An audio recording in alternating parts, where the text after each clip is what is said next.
Psych in Business podcast, where we highlight the integration of psychology and psychological principles into the world of business and organizations. I'm your host, Dr. Ernest Wayde. I'm thrilled to introduce you to my guest today. He's an expert on human behavior who uses his psychological training to help leaders and businesses solve specific problems, which, when working with people, requires behavioral change. As a globally recognized speaker, award-winning psychologist, published scholar, and military veteran, my guest today is Dr. Ryan C. Warner. Dr. Warner is passionate about assisting teams with creating a culture of inclusion to maximize their potential. Using a multidimensional approach, he specializes in strengthening leadership, diversity, and wellness in the workplace for large organizations, Fortune 500 companies, and government entities around the globe.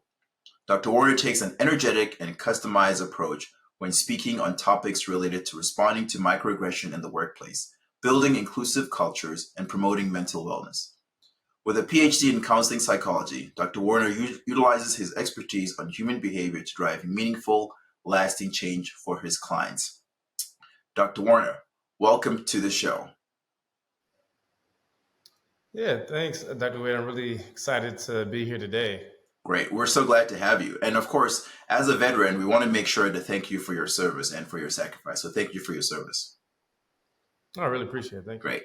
And that's really a great segue into, jumping right into it. I'm really interested to know, because you were in the military doing counseling psychology. How did you end up, helping teams with things like diversity and inclusion in the business world?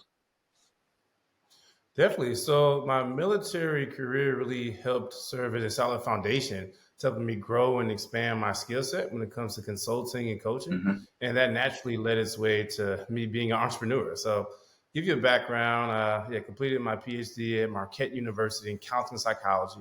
And during my doctoral internship, I was active duty in the United States Air Force. And during that time, I got to do some really cool things, work the Pentagon, visit the White House. I was in DC for a year in my internship. Mm-hmm. And that's what really invigorated me to, engage in public speaking and, use my expertise on human behavior to try to make change within different units. So I would go out and I would conduct briefs. I would coach unit commanders to enhance their leadership skill set. I would, talk about how to promote a culture of inclusion within the units at the Air Force Base. And once I graduated, I continued that work. And I went to Albuquerque, New Mexico, and right away, I was the director of psychological health. So my job was to be the main psychology consultant for the entire Air Force installation, which was like a small town. Okay. So I would consult with the wing commander, which was like the mayor of the town, when it comes to improving wellness within units, mitigating suicide, right, promoting resilience. And, that really helped, ignite me to say, hey, I think I really want to do this a little bit more, do this for a living. So part-time, that's when I started my consulting company.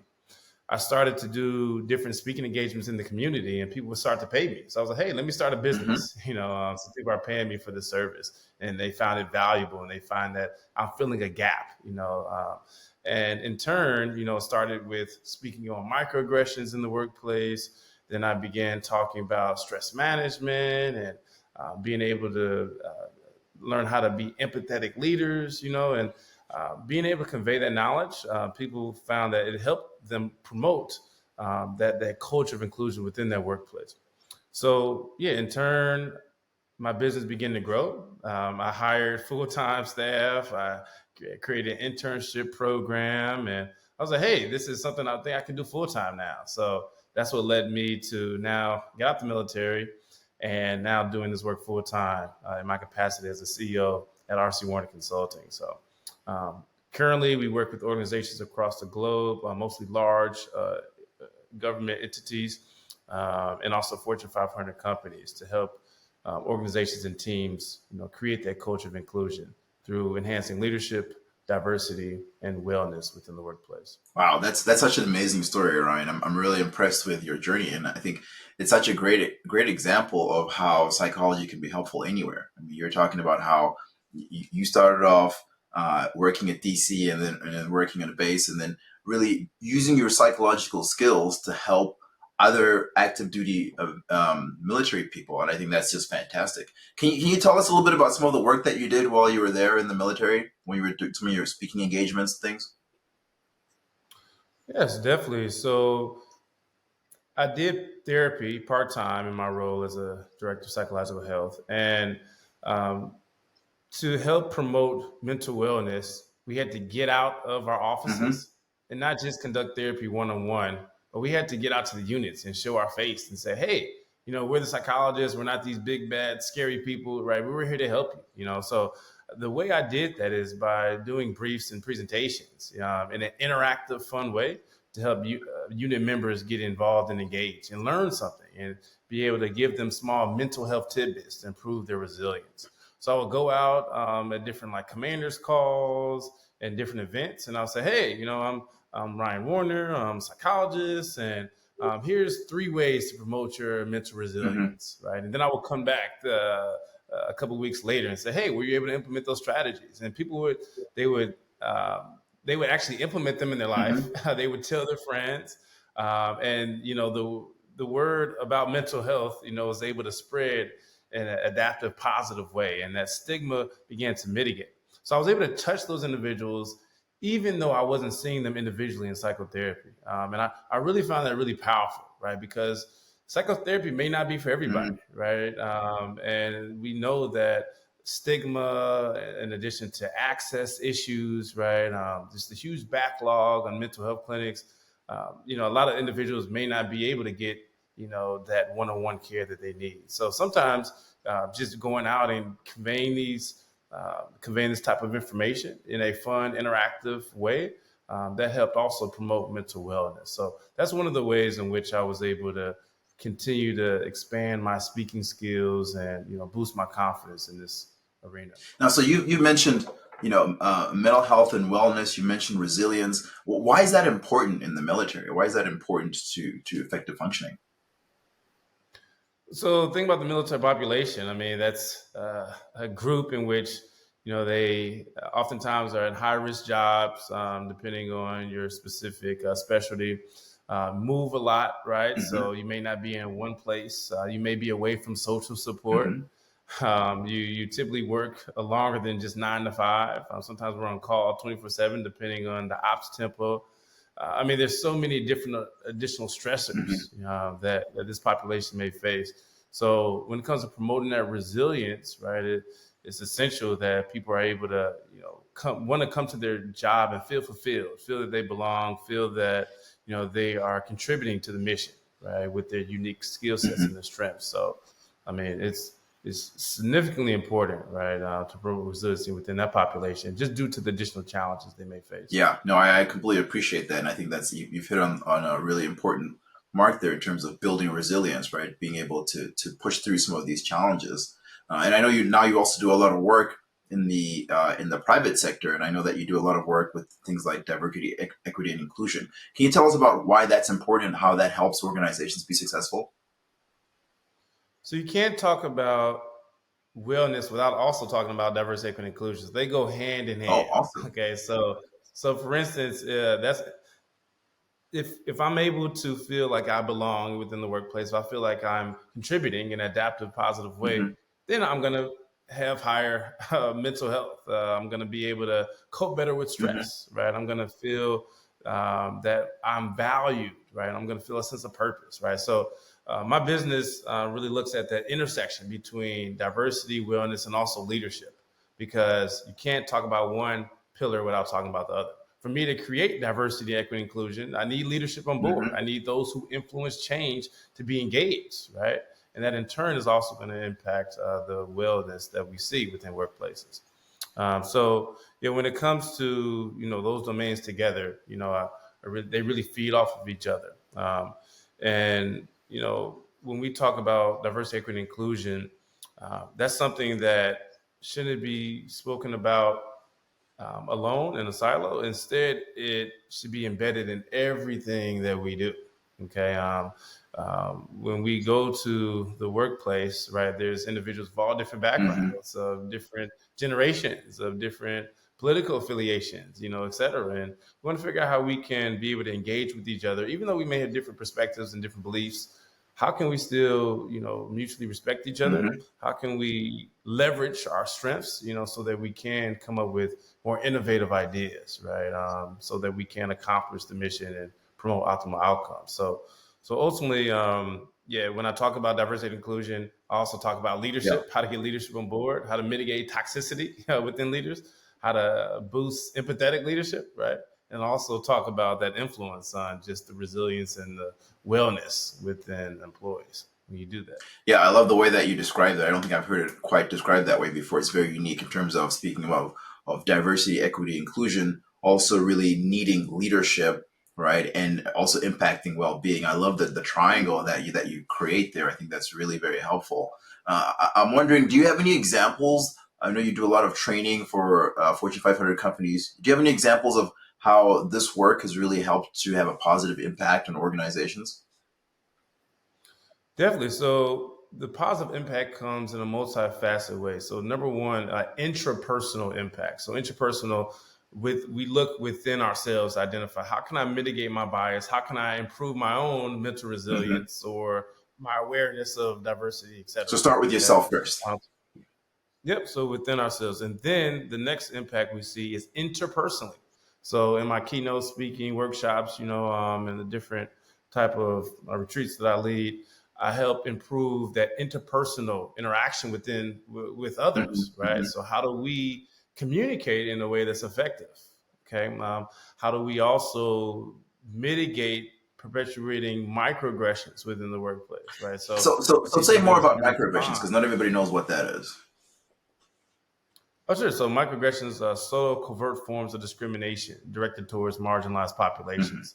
So these little type of mosquito Okay. bites, I wouldn't assume that, you'll be educated based on how you look, right? Or, oh, you speak English so well Okay. if I identified as Asian Yeah, I've American, had right? that. So those little small little, Mm-hmm. snubs, sometimes are, impactful, especially when, they're reinforced over and over and over Mm-hmm. again, right? So interpersonally being able to figure out how we can communicate better, how can we mitigate the impact of bias when we engage, with our coworkers.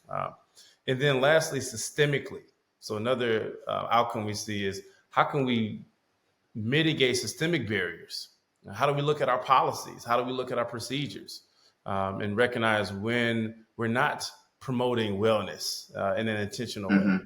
or when we're unintentionally promoting bias within our employee handbook, for instance, right? So I help individuals and organizations look systemically as well to mitigate those barriers. So you start really So with those helping are me those figure out how this is impacting me as an individual, help me to change my perspective, and then look at how I'm relating to others, my relationship with others, and then look at how the system overall is either advocating for a specific approach or standing in the way of a specific approach. Okay. Yep. And every organization needs something different. So some organizations, they just want me to assist them with mitigating systemic Mm-hmm. policies and reviewing their employee handbook. Others like, hey, no, we want all of these different approaches so we can, hit it, in these different ways so we can promote optimal outcomes. So it all depends. But that's the multifaceted approach that I take Okay. when working with Yeah, that teams. sounds really holistic, and I love anything that's a holistic approach. It seems like you're not just addressing one thing; you're really looking at the elephant as a whole and figuring out how can we break it up into different pieces to make sure that we're getting progress. I love that approach.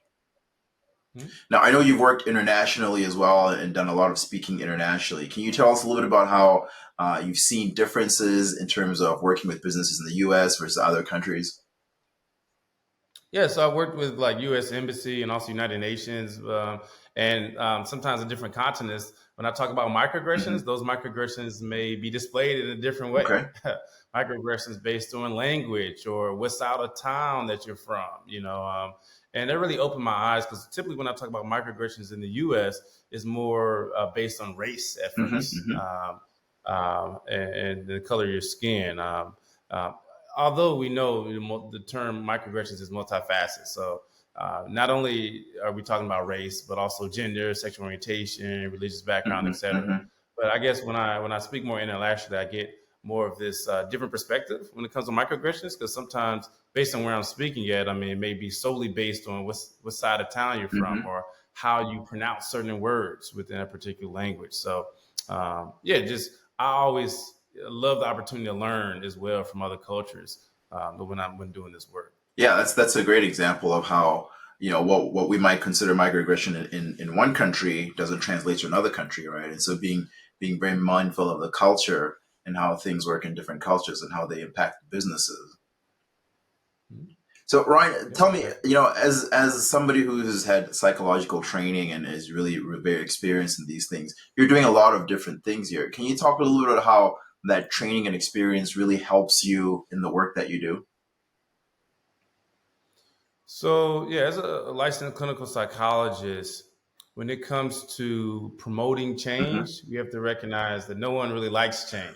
Okay, we as human beings love to do the same thing, and we reinforce that over and over again, right? And we like to be Yeah. comfortable. All right, who doesn't want to be comfortable, right? So when I go into organizations, especially as an external consultant, sometimes it's challenging to promote change, especially when there's a lot of flaws in the system, or when people are not on board, or when people are not in that stage of change that they need to be in, right? To do something different, right? So that's definitely the most significant challenge that I see. But I utilize, my expertise, as a clinical psychologist, as an expert in human behavior, to figure out how can I meet these organizations and these individuals and these leaders where they're at, right? And based on where they're at, how can I help engage in motivational interviewing, identify, what is the benefit of doing this work for you? How are they going to benefit? How's their organization going to become stronger, right? And when I'm able to do that, sometimes that fuels that fire to help them be a little bit more engaged, within this work. So definitely challenging, but a lot of similarities, especially like working in psychotherapy. When we're working with individuals who may not want to change, who may not want to improve their well-being, see very similar challenges as a consulting psychologist. Yeah, that's a great point. I love that point where you're talking about making the parallel between some of the work that you do in the therapeutic setting and applying that to in the business setting, right? You're trying to get a patient to change in the clinical setting, there's similarities to trying to get an employee to make changes in the business setting. And so you bring a lot of that same perspective that you have from your psychological training to bear in the business world. And you make such a great point. Like nobody likes change, right? It's not something that people want to do because we get very comfortable. And if I'm hearing you right, you're saying it's really about helping that person find motivation, right? Why do they want to change? Find motivation is one part of it, but also how do they sustain progress? Okay, so that's another part of it. So once you have that fire lit, and you're like, hey, I'm on board, and we're able to make that change, whether that be interpersonally, or systemically. How do you continue those efforts? How do we make sustainable, meaningful change? So that's another piece as well. Yeah, I love the way that you're talking about it, and it really thinking about it's actually pretty complex, right? Because you're talking about wellness, you're talking about diversity, equity, inclusion, you're talking about leadership, and you're talking about all these changes that have to go on at multiple levels, specifically the behavioral, the individual level, in order for all of this to be successful. And you're talking about how your experience and your training and working with people has really prepared you to do this and to do this well. Mm-hmm. Yep, definitely. Yeah, this is such a great conversation, right? I really appreciate you taking the time. I want to give you the opportunity. Tell how do people get a hold of you? If people want to chat with you or get a hold of your services, how do people get a hold of you? Yeah, so first you can visit my website, www.rcwarnerconsulting.com. You can also email me, Ryan, RYAN, at rcwarnerconsulting.com. And also find me on social media outlets, Dr. Ryan C. Warner. Excellent. You can also Google Dr. Ryan C. Warner and my information will come up. Excellent. Thank you, Ryan. And lastly, I want to always take advantage of the experts that we have on the show, and we have you as an expert on the show. So I want to ask you, what advice or what tips do you have for businesses and organizations and leaders right now in this time frame? So the one piece of advice I have is whatever efforts that you're going to make, whether that be leadership coaching, 360 feedbacks, or bringing a speaker in to talk about microaggressions or diversity, equity, and inclusion, make it come from a genuine place, right? Authentic place, not just responding to current social issues, but also making it, genuine, authentic, and sustainable. Okay. One and done trainings, one and done workshops don't work. All right. How can we take that information, leverage that information to actually do something about it? So we can be what I like to say 1% better within, our workplace, 1% better as a leader. Right. So, just identifying when you are making those efforts, how can you continue them, and having a plan set up for that is going to be essential with promoting sustainable, meaningful change. Yeah, I love that. You're talking about how do we incorporate that into our culture instead of just making a flash in the pan, right? It's not just responding to what's in the news, but it's figuring out how do we change our culture, how do we change our organization, how do we benefit from this change. Yeah, that's awesome, Ryan. Thank you so much for that. All right, well, thank you, Ryan, for coming on the show. It's been such a pleasure to have you on the show. It sounds like you're doing some really interesting and fascinating work. Would love to have you come back and tell us a little more about some of the successes that you've had in the future. Otherwise, thanks for coming on the show, Ryan, and we hope to talk to you soon. All right, I really appreciate it. Thank you. All right, thanks, Ryan. Bye. And for everyone else, we will hopefully see you in the next episode. Bye